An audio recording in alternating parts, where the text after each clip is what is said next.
Halo, perkenalkan nama saya Tiska Novia Sari Hendro dari kelas 2A PG PAUD. Di sini saya akan sedikit membahas tentang pembelajaran PAUD inklusi untuk anak usia dini dengan hambatan intelektual.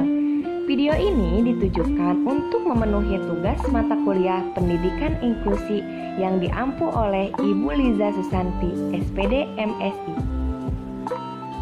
Menurut diagnostik statistik manual, intelektual atau yang lebih dikenal dengan nama tunagrahita adalah gangguan dengan onset atau saat yang paling bermakna untuk menyatakan bahwa seseorang mengalami gangguan selama periode perkembangan yang mencakup keduanya, defisit fungsi intelektual dan adaptif di domain konseptual, sosial, dan praktis.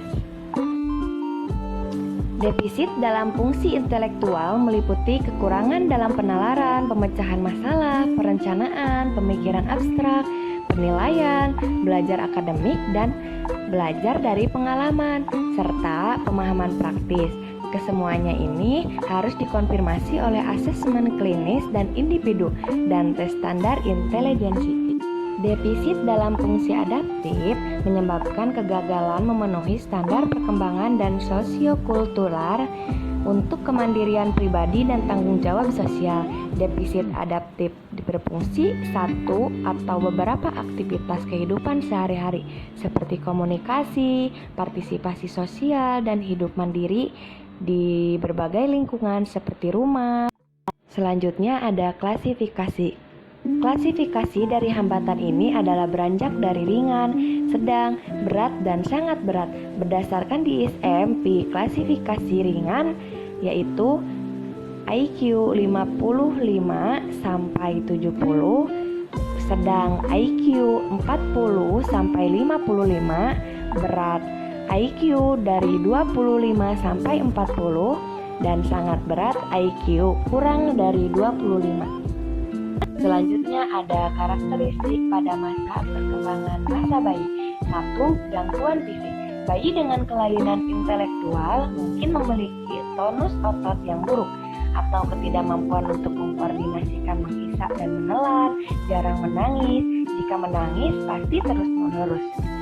Yang kedua ada keterlambatan dalam bicara. Bayi biasanya mengucapkan kata pertama mereka selama 14 bulan menggunakan kombinasi dua kata sebelum usia 2 tahun.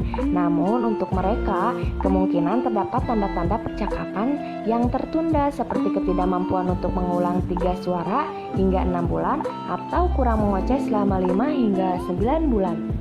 Yang ketiga ada respon terhadap lingkungan sekitar. Bayi biasanya menoleh ke arah suara, tersenyum baik secara spontan, hingga berusia 2 bulan tidak tertarik pada orang lain, dan kelusuan. Tanda-tanda ini mungkin tidak ada pada anak-anak dengan hambatan ini ya. Selanjutnya ada karakteristik pada masa anak-anak. Anak-anak dengan keterbatasan intelektual lambat untuk belajar, lambat untuk memproses pemikiran, dan memiliki kemampuan adaptasi yang terganggu. Mereka mungkin juga lambat dalam perkembangan fisiknya. Kebanyakan dari anak-anak ini memiliki permasalahan kepercayaan diri. Selanjutnya, program kebutuhan khusus. Pada anak-anak ini, kebutuhan khusus mereka adalah bina diri. Tujuan dari bina diri adalah terwujudnya kemandirian dengan keterlibatannya dalam kehidupan sehari-hari secara memadai. Selain itu, menumbuhkan kemampuan tunagrahita dalam tata laksana pribadi, mengurus diri, menolong diri, dan merawat diri. Selanjutnya ada strategi pembelajaran kebutuhan khusus. Ada kemampuan merawat diri, kebutuhan mengurus diri, kebutuhan menolong diri, kebutuhan komunikasi, kebutuhan sosialisasi atau adaptasi, kebutuhan keterampilan hidup, dan kebutuhan mengisi waktu luang. Yang terakhir ada strategi pembelajaran di kelas. Anak diposisikan sebagai subjek pembelajar dan sekolah harus menciptakan lingkungan yang kondusif dalam belajar agar anak senang dan dapat terlibat aktif dalam proses belajarnya.